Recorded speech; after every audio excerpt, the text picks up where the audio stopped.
If Instagram is not opening on Android, here are some ways to fix it. First, restart your phone. A simple reboot can clear temporary glitches that may be preventing Instagram from opening. Next, check your internet connection. Switch between Wi-Fi and mobile data. Restart your router or try using a different network. If the issue persists, clear Instagram cache and data. Go to Settings, Apps, App Management, then find Instagram in the list. Tap on it. Tap on Storage, then tap Clear Cache and Clear Data.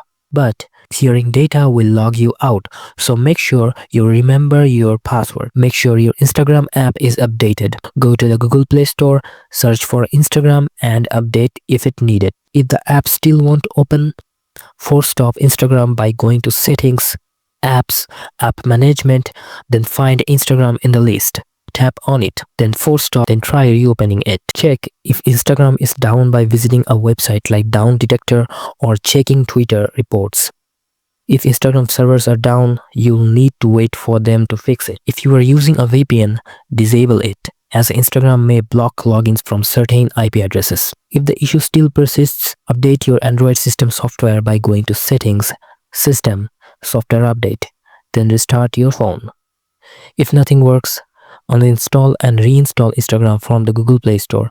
This will remove any corrupted files that might be causing the issue. If all fails, contact Instagram support through their help center. That's it. Hopefully, Instagram will open again. If this helped, don't forget to like, comment, share, and subscribe for more tech fixes.